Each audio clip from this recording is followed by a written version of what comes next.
ఏమంటున్నాడంటే, ప్రభువా నిన్ను హింసిస్తున్న వారి కొరకు నేను ప్రార్థన చేయాలా? ఎంత సంఘాలు పాడు చేశాడు, ఎంతమందిని హింసించాడు, చిన్న పిల్లలు అనుకోకుండా ఎంతమందిని చంపేశాడు, అలాంటి వ్యక్తి కొరకు నేను ప్రార్థన చేయాలా అని అంటున్నాడు. ఎవరు? సేవకుడు. ఏమన్నాడు?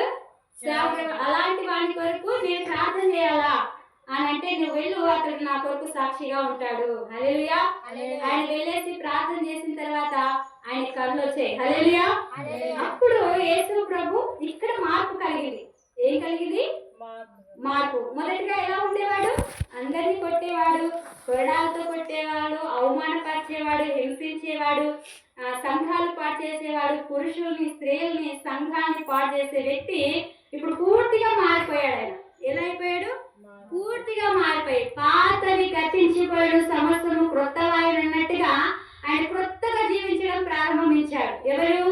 సౌలు. ఇప్పుడు సౌలు పోయేసి పౌలుగా పెట్టారు ఆయన పేరు. హల్లెలూయా. హల్లెలూయా. హల్లెలూయా. మొట్టమొదటిగా నా పేరు రామలక్ష్మి. మొట్టమొదటిగా నా పేరేంటి? ఇప్పుడు హెప్సిబా. హల్లెలూయా. హల్లెలూయా.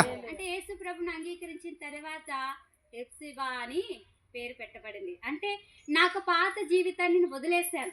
హల్లెలూయా. హల్లెలూయా. నా పాత జీవితాన్ని, నా పాత స్వభావాన్ని, నా పాత ఉన్న ఏవైతే ఉంటున్నాయో అన్నీ పక్కన చేసేసిన నూతనంగా జీవించాలా, నూతనంగా బ్రతకాలా, నూతనంగా దేవునికి మహిమకరంగా మనం ఉండాలి. హల్లెలూయా. దేవుడికి ఎలా ఉండాలి? మనము మహిమకరంగా ఉండాలి. అయితే ఈ సౌలు అనే వ్యక్తి కూడా సౌలుకు పోయిన తర్వాత ఏమయ్యాడు? పౌలుగా మార్చబడ్డాడు. హల్లెలూయా. ఇప్పుడు ఏం చేశాడంటే యేసు ప్రభు సువార్త చెప్పడము ప్రారంభించాడు. హల్లెలూయా. పాత స్వభావాన్ని విడిచిపెట్టాడు. అయితే ఈయన యేసు ప్రభు గురించి చెప్పడము మొదలు పెట్టాడు. అసలు ఈ మాట నేను ఎందుకు చెప్తున్నానంటే, ఇది కొత్త సంవత్సరం కాబట్టి మనము కూడా కొత్తగా పాత వాటి గురించి ఆలోచించకున్నట్లుగా, పాత వాటి గురించి ఏవైతే ఉంటున్నాయో అవన్నీ వదిలిపెట్టేయాలి. అవన్నీ కదా వదిలిపెట్టేయాలి. వదిలిపెట్టుకోకుండా ఈ నూతన సంవత్సరంలో 2004 నుంచి 2025 వరకు దేవుడు ఆయన కృపలో, ఆయన దయలో మనం భద్రపరిచాడు. మళ్ళీ 2005 నుంచి 2026లో అడుగు పెట్టే కృప దేవుడు దయచేశాడు. దాంతో పాటు దాన్ని కూడా మనతో పాటు ఈ నూతన సంవత్సరం తీసుకురాడు. ఒక వ్యక్తి ఉన్నాడంట, కారు డ్రైవర్ అంట. ఆయన ఎవరు? Car driver. కారు డ్రైవర్ ఏం చేశాడంటే, ఆయన స్నానం చేశాడు. మరి స్నానం చేశాడో లేదో తెలియదు కానీ మంచి ఇస్త్రీ బట్టలు వేసుకొని, సాక్సులు వేసుకొని, పూలు వేసుకొని, మంచి సెంటు కొట్టుకొని వచ్చాడంట. అయితే ఆ కారు కూడా వ్యక్తి ఏం చేశాడు కారు లోపలికి వచ్చేసే లోపలే చాలా స్మెల్ వస్తుందంట. అంటే చాలా వాసన వస్తుంది, దుర్వాసన. అయితే ఏమనుకున్నాడు, ఏంది ఆయన అంటారు కదా డ్రైవరు, ఏదయ్యా నువ్వు కారు సాఫ్ చేసావా లేదా, శుభ్రం చేసావా లేదంటే లేదు సార్, నేను కారు శుభ్రంగా చూసాను, మీరు చూసుకోండి అంటే మొత్తం చూస్తే చాలా శుభ్రంగా ఉంది, కారు దగ్గర మెరిచిపోతుంది. అయితే మరి ఎందుకు స్మెల్ వస్తుంది అని చెప్పేసి, సరేలే బయటకి ఏదైనా పలుకో ఏదో ఒక రెస్పెక్ట్ దాని గురించి వస్తుందేమో అనుకుని కారులో వచ్చినాడు. కారులో వచ్చిన తర్వాత ఇంకా స్మెల్ ఎక్కువ వస్తుందట. ఏంటో స్నానం చేసావా లేదా అన్నట. ఏంటి సార్ అలాంటి? స్నానం చేశాను సార్, నేను స్నానం చేసి ఇస్త్రీ పెట్టుకొని బట్టలు వేసుకున్నాను, మళ్ళీ ఏంటి మంచి ఒక సెంటు కూడా కొట్టుకున్నాను సార్ అన్నాను. మరి నువ్వు స్నానం చేసావంటావు, మరి ఇస్త్రీ బట్టలు పెట్టినా అంటావు, మళ్ళీ తర్వాత సెంటు కొట్టినట్టు, మరి ఈ వాసన ఎక్కడికి వెళ్ళి వస్తుంది రా అన్నాడంట. అన్నప్పుడు సరేలే అని చెప్పేసి ఇంకా కొంచెం దూరం వెళ్ళాక ఆ ఒక సార్ గారి కడుపులో ఏమైతే తిప్పుతుంది. ఏంటి అసలు నువ్వు ఏం చేసావు, నీ కాళ్ళకున్న షూస్ ఉన్నాయి కదా, సాక్స్లు ఉన్నాయి కదా, అవి పిండేసుకున్నావా నువ్వు అన్నాడు. సార్ అది పిండకి నెల అవుతుంది సార్ అన్నాడట. ఏమన్నాడంట, అక్కడ నెల అవుతుంది సార్ పిండకి అంటే, మరి అన్నీ వేసుకున్నావు కానీ అందుకేరా అందులో నుంచి స్మెల్ వస్తుంది, అవి పాడేస్తే నేను కొత్తవి సాక్స్లు ఇస్తాను వేసుకోరా అన్నాడట. అంటే సరేలే అని చెప్పేసి ఆ సాక్స్లు ఏం చేశాడు, ఓనర్ ఇచ్చిన తర్వాత సాక్స్లు పాడాక ఆ సాక్స్లు పాడైపోతున్నట్టుగా ఈ ఓనర్ ఇచ్చిన సాక్స్లు వేసుకొని ఆయన సాక్స్లు అట్లా పక్కన పెట్టేశాడట. ఏం చేశాడు, ఈయన ఓనర్ అనుకున్నాడంట, సరేలే నాయన పడేసేయాలి అనుకున్నాడట. మళ్ళీ అలాగే స్మెల్ వస్తుందట. ఎలా వస్తుంది? అలాగే స్మెల్ వస్తుంటే, ఏదో నాయన ఇంకా స్మెల్ వస్తుంది నువ్వు పడేలేదంటే, లేదు సార్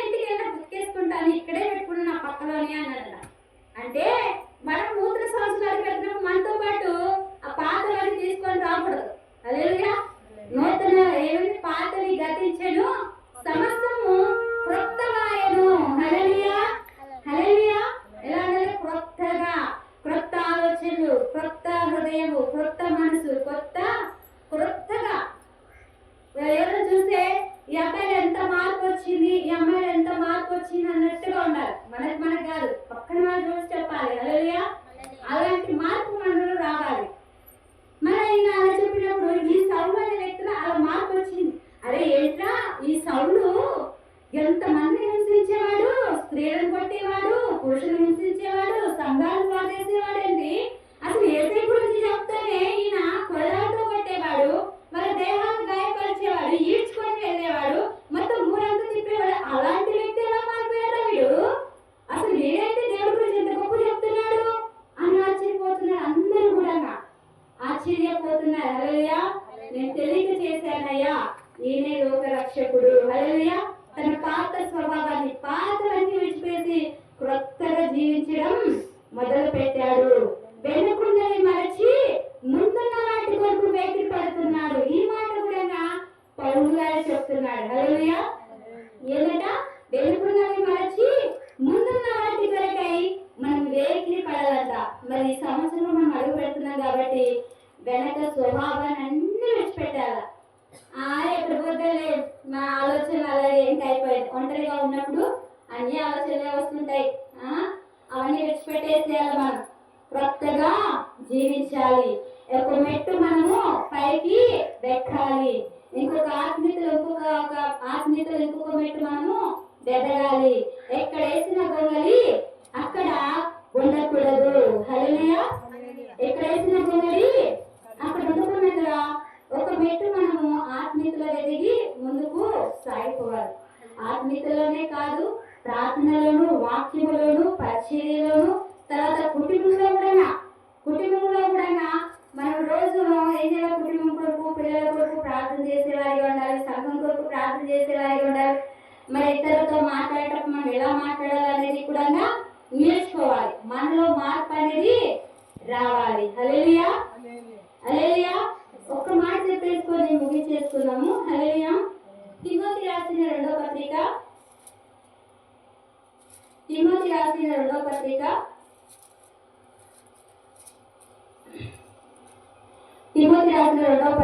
రెండో అధ్యాయం 7వ వచనంలో ఒక మాట ఉంది.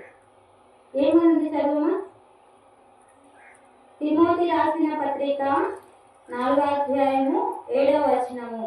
ఇక మీదట నాకు మంచి పోరాటము పోరాడితిని, నా పరుగు కదా ముట్టించి తిని. మంచి పోరాటం పోరాడాడంట.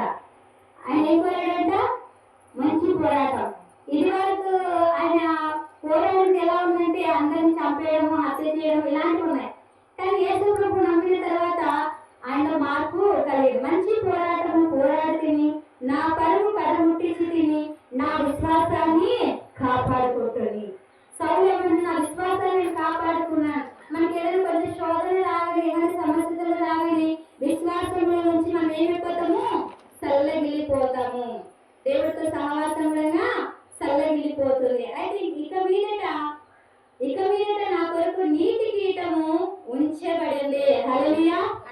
ఏం ఉంచబడిందంటే నా కొరకు, ఇక మీదట నా కొరకు నీతి కిరీటం ఉంచబడిందట. ఆయన నీతి కిరీటం కొరకు ఆయన నీతిని, ఆయన రాజ్యాన్ని మొదట ఆయన వెతికాడు. హల్లెలూయా. ఈ లోకంలో ఎన్ని ఉన్నా విడిచిపెట్టుకోవాల్సిందే, కానీ అక్కడ ఆయన సంపాదించుకుంటున్నాడు. ఎవరు? పౌలు అనే వ్యక్తి. ఏం ఉంచబడిందంట? నీతి కిరీటము ఉంచబడిందంట. ఈరోజు ఆ నీతి కిరీటం మనం పొందుకోవాలంటే మనం కూడా ఏం చేయాలి? మొదట ఆయన నీతిని, ఆయన రాజ్యాన్ని వెతకాలి. వెనుకున్నవి మరచి ముందున్న వాటి కొరకై వేగిరి పడాలి. హల్లెలూయా. సౌలు యొక్క జీవితం ఎలాగ మారిందో మన జీవితాలు కూడా ఆ విధముగా మారి దేవుడిలో 30దంతులుగా, 60దంతులుగా, 100ంతులుగా మనం ఫలించే వారిగా ఉండాలి. హల్లెలూయా. దేవుడి యొక్క మాటలు దీవించును గాక. ఆమేన్. చిన్న ప్రార్థన చేసుకున్నాము. మోకరించి చిన్న ప్రార్థన చేసుకున్నాం. మోకాళ్ళ మీద ప్రార్థన చేసుకున్నాము.